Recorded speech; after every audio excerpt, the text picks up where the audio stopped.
Na alegria do Espírito Santo, nós saudamos a você que nos acompanha no programa Ponto de Encontro desta segunda semana do Tempo Comum, aqui pela TV Canção Nova Rio Grande do Sul e pelas redes sociais da nossa Diocese de Caxias do Sul. Obrigado a você pela sua audiência e pela sua companhia nesta que é a nossa revista semanal com notícias e informações a vida da Diocese de Caxias do Sul. No programa Ponto de Encontro desta semana, você vai acompanhar o segundo episódio da série documental dos 90 anos da Diocese de Caxias do Sul e também o nosso coordenador de pastoral, Padre Leonardo Inácio Pereira, falando sobre as 7 igrejas de peregrinação do Jubileu 2025 na Diocese. No programa da semana passada, nós demos início à apresentação dos episódios da série documental dos 90 anos da Diocese de Caxias do Sul, intitulada Diocese de Caxias do Sul, 90 anos de comunhão, participação e missão. E este segundo episódio fala sobre como tudo começou, toda a organização para a criação da Diocese e alguns fatos marcantes dessas 9 décadas de história. Confira!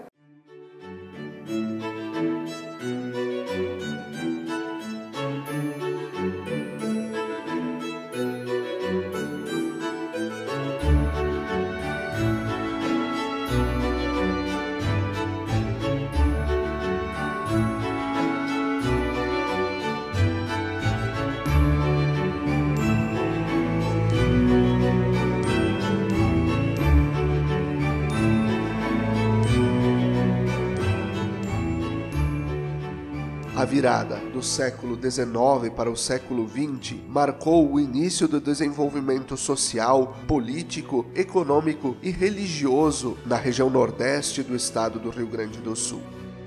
Com a chegada do trem às cidades, em 1910, diversas localidades tiveram um grande desenvolvimento. Assim, Caxias do Sul já se percebia como a cidade polo de organização da região da Serra Gaúcha. Se nós vamos ver nas colônias inicialmente, muitas nem tinham párocos. Havia uma frequência de párocos da própria igreja que visitavam as colônias, mas nem todas as capelas tinham realmente padre. E eles esperavam por esse padre. E quando as capelas começaram a se fortificar e as colônias viram que esse elemento era agregador, foi muito importante a criação da diocese. E uma diocese criada nos anos 30, já com a imigração bem avançada, os sofridos colonos dos primeiros 20, 30 anos já tinham evoluído para um comércio, para uma indústria. Então era um cenário bastante diferente. Caxias estava crescendo e cresceu muito desde que foi criada lá por volta de 1875, 76, quando começou a imigração italiana. Então havia um crescimento muito expressivo, havia muitas capelas e também paróquias, não tantas quanto hoje, mas muitas capelas assim prósperas, de famílias bem organizadas, de famílias numerosas. Era a igreja matriz dessa cidadezinha, dessa vila, dessa aldeia, que depois se tornou um município próspero e centralizava aí na Catedral de Santa Teresa as pessoas que vinham do interior, que vinham no domingo para assistir à missa, porque nas capelas não tinham. E já houve um tempo, então, que a matriz era a única paróquia do município e em torno dela havia 40 capelas. Começa a construção da igreja propriamente dita em 1885, abençoada a pedra fundamental. E ela começa a ser construída logo depois. E em 4 anos ela é elevada já em condições de rezar a missa nela, E ela foi evoluindo, nesse sentido. Como o centro da cidade, ela passou a atrair também muita gente, E eu acredito que também as autoridades civis da época contribuíram bastante para essa questão da fé e das estruturas da própria igreja. Desde a década de 1920, cogitou-se a necessidade e possibilidade de uma diocese para as colônias formadas pela região da imigração italiana no Rio Grande do Sul. Os caxienses enviaram à Santa Sé um abaixo-assinado com 250 assinaturas, manifestando o desejo de ter um bispado para a região. Prometida a criação, garantiriam os recursos necessários. Então isso fez com que em Caxias, com a liderança do padre João Meneguzzi, pároco da igreja de Santa Teresa, depois catedral, e foi depois secretário do bispo Dom José Varela. Ele era muito ativo e criativo e fez grandes obras na própria igreja matriz de Santa Teresa e também se envolveu na criação de escolas paroquiais, várias escolas paroquiais, e se envolveu na criação, também na fundação de um hospital, através do Pio Sodalício das Damas de Caridade. Eram ligadas também à catedral. Então, nesse período, houve assim intensa atividade da igreja junto às pessoas que residiam aqui no município, através da educação e através do hospital. E foi criado várias outras, apostolados da oração, tinha muitas atividades. E a grande festa anual, do dia 15 de outubro, era a festa de Santa Teresa. Então, acorriam a Caxias as populações de toda a redondeza, era uma grande festa, a festa de Santa Teresa. Ocupavam a praça para fazer comemorações. Mas, assim, em 1916, chegam os protestantes metodistas ali na frente do Hospital Pompeia. Isso pôs muito medo no pároco Padre João Meneguzzi. Então ele pensa, tenho que salvar o meu povo católico, manter a união, a sã doutrina, a fidelidade à igreja. Vamos fazer assim, vou pedir ao bispo de fazer em Caxias um seminário. Então os padres que cuidariam do seminário me ajudariam a cuidar melhor da juventude. E o Dom João Becker disse, não posso fazer aí para a italianada ali, porque lá em Santa Cruz do Sul, por esse motivo, também quereriam. Bom, já deixou o pároco descontente. Aí ele pensou, vou trazer os salesianos trabalham com jovens. Segundo o pároco aqui, também Dom João Becker não deixou eles virem. Então pensou, ora, precisamos de um bispo para nós. Em 1923. E começa o clero a se articular. Esse clero é o grande agente, o grande articulador da construção da diocese.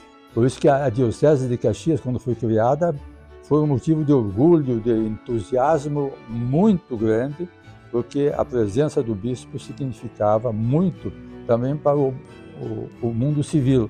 Há uma comissão que será formada também mais à frente, então, não só os padres, claro, os leigos, muito empenhados em conquistar esse bispado. Conquistar porque no início não houve entendimento entre o nosso arcebispo, então nós pertencemos totalmente à Arquidiocese de Porto Alegre, e os nossos padres. Então tem duas versões. Os padres nossos deixaram registrado que o arcebispo não queria. E o arcebispo dizia assim, que ele não gostava de que aqui estivessem fazendo um trabalho colateral, desviando da sua autoridade.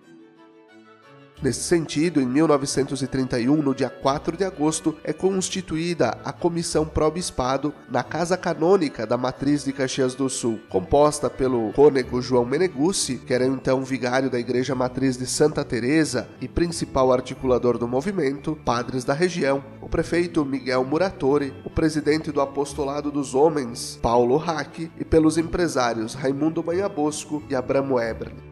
Para criar a Diocese de Caxias, havia 3 exigências da Santa Sé: a residência para o bispo, o terreno para o seminário e um fundo de 200 contos de réis. Em 1930, 70% dos homens cumpriam o preceito pascal. e 90% das mulheres. Dom João Becker, quando incitado pela Nunciatura Apostólica para a criação de uma diocese em Caxias do Sul, com sede em Caxias, ele disse: o povo da região colonial não é em geral rico, mas capaz de fazer qualquer sacrifício em favor da religião. Está escrito, é uma frase maravilhosa, porque é o grande tesouro que nós temos. Após diversas cartas, reuniões, encontros, uma organização também política eclesial, também a visita às famílias para a coleta dos valores necessários para a criação da diocese, foi assim que no dia 8 de setembro de 1934, o Papa Pio XI expede a bula Que Spirituali Christi Fidelium, em que cria a Diocese de Caxias, desmembrada da Arquidiocese de Porto Alegre. Somente em 1966 ela passa a se chamar Diocese de Caxias do Sul. Em 8 de setembro de 1934, dia da Natividade de Nossa Senhora, esse povo tão mariano tem a natividade desta Diocese de Caxias do Sul, que depois terá uma história muito viva, muito rica. A diocese teve um papel fundamental na organização da vida coletiva, porque fazia parte do diário, do cotidiano das pessoas, né? E eles frequentavam a igreja não por uma obrigação, por uma necessidade. Eu acho que esse é o elemento que é fundamental. Uma diocese é uma igreja particular no sentido não de ser de propriedade de alguém, uma parte, uma porção do povo de Deus com certas características que requerem e sustentam a ação pastoral com o bispo, igreja plena em comunhão com as outras e com o Papa. Foi muito importante a criação da diocese, né? Porque as paróquias elas precisam de um elemento administrativo para manter os dados, para manter a oferta dos ritos. E, inclusive, um elemento muito importante na colônia italiana era a questão da vocação sacerdotal. Nos primeiros tempos da criação da diocese, permaneceu o arcebispo de Porto Alegre, Dom João Becker, como administrador apostólico da igreja particular. No dia 23 de outubro de 1935, é noticiado que o primeiro bispo da nova diocese seria o cônego José Barea, natural de Antônio Prado. Sagrado bispo no dia 19 de janeiro de 1936, por Dom João Becker, em Porto Alegre. A chegada do novo bispo se deu no dia 11 de fevereiro de 1936. O seminário foi construído com doação de toda a diocese. Quando da criação da diocese, a bula papal que a criava dizia que precisava ser construído, melhor a palavra é mandamos, construir ao menos um seminário menor. E logo Dom José Barea se esforçou ao máximo para fazer. Vê que ele toma posse em 36 e em 36 ele já começa a percorrer os municípios procurando um local para o seminário. E aí então, em 1937, 23 de maio, Dom José Barea lança a pedra fundamental nesse local aqui, que tinha boa guarda, era nos arrabaldes de Santa Catarina. E em 1939, no dia 19 de março, foi inaugurado solenemente, com a presença de milhares de pessoas. Era uma cidade pequena, né? Então a população que acorreu aqui a essa colina era muito grande. O Congresso Eucarístico ele aconteceu em 1948, de 5 a 8 de maio. Os jornais noticiam que 60 mil pessoas participaram do Congresso. Foi um marco bastante importante. Nossa Senhora de Caravaggio foi trazida para cá, foi feito novenas para trazê-la para depois quando ela retorna também, e há uma mobilização muito grande de pessoas que vêm trazê-la. Então foi um episódio muito importante. Aqui na frente da catedral, as ruas estavam totalmente tomadas, todos os ambientes aí tomados. Tem assim fotos de 12 mil crianças que receberam a comunhão no dia 6 de maio, então aqui na frente da catedral. Houve também um esforço da diocese em tornar Caravaggio, o santuário, como o centro da fé. Houve um acréscimo bastante grande de pessoas, de peregrinos que passaram a afluir para Caravaggio. A imagem, esta original, é levada a Caxias do Sul no ano de 1948, uma grande ovacionação. E nesse período já estava sendo construído este novo santuário. A diocese, criada em 1934, e com a movimentação grande, o santuário acaba se tornando o coração da diocese de Caxias do Sul nesse período. Tanto é que no ano de 1959, portanto 30 de julho deste ano 2024, se celebram 65 anos em que Nossa Senhora ela é considerada padroeira da diocese de Caxias do Sul. Que aconteceu em 1956, 21 de novembro, que foi instalado então aqui em Caravaggio a Rádio Miriam. Como aqui era um santuário já, e por isso então ele se envolveu no sentido de evangelizar as populações e também divulgar a devoção a Nossa Senhora de Caravaggio. Então o trabalho de fazer com que a Rádio Miriam assumisse um papel diferente em FM, frequência modulada. É um trabalho que foi iniciado em 2009 e progressivamente foi sendo ajustado e aconteceu há 2 anos atrás, em 2022. E Dom Benedito também. Dom Benedito ele era incansável de visitar, conversar e criar escolas, seminários, paróquias, comunidades. E a universidade, eu diria que é o número 1 da universidade, juntamente com o Virgílio Ramos e também o Hermes Weber, prefeito da época. Sempre na diocese houve uma adesão ao concílio e às conferências também. Sempre buscou-se implantá-las aqui, a gente sempre quis que elas fossem aqui também encontrar seu espaço, que elas pudessem encarnar aqui para dar a dinamicidade que a Igreja, sob a ação do Espírito Santo, estava naquele momento vivendo. Então, eu acho que nesse sentido nós fomos sempre buscando um espaço acolhedor e todo o trabalho de uma organização, de uma pastoral orgânica. A diocese sempre teve uma boa tradição de uma pastoral mais engajada, mais pé no chão, mais junto às comunidades, uma pastoral mais de proximidade. São 90 anos de uma história de comunhão, participação e missão. Milhares de lideranças, centenas de padres, religiosos e religiosas. A Diocese de Caxias do Sul cresceu e se tornou referência de muitas iniciativas para a Igreja no Brasil e na América Latina. Ao longo dessas 9 décadas, os pastores cuidaram, pastorearam e apacentaram o povo de Deus, o rebanho santo do Senhor, confiado sob a intercessão de Nossa Senhora de Caravaggio.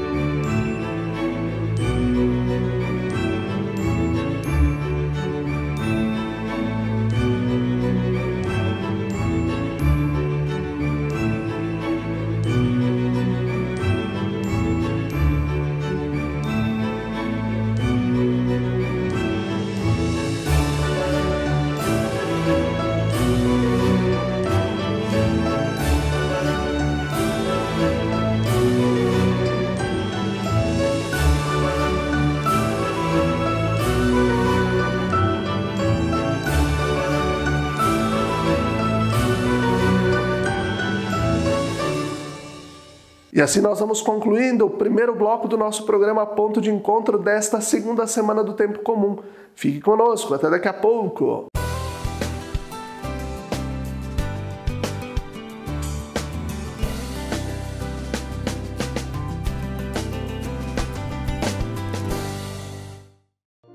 Lembrai-vos, ó Puríssima Virgem Maria, que jamais se tem ouvido que deixasseis de socorrer e consolar a quem vos invocou, implorando a vossa proteção e assistência. Assim, pois, animado com igual confiança, como a Mãe Amantíssima, ó Virgem das Virgens. A vós recorro, de vós me valho, gemendo sob o peso de meus pecados. Humildemente me prostro a vossos pés. Não rejeiteis as minhas súplicas, ó Virgem de Caravaggio, mas dignai-vos de as ouvir propícia e de me alcançar a graça que vos peço. Amém.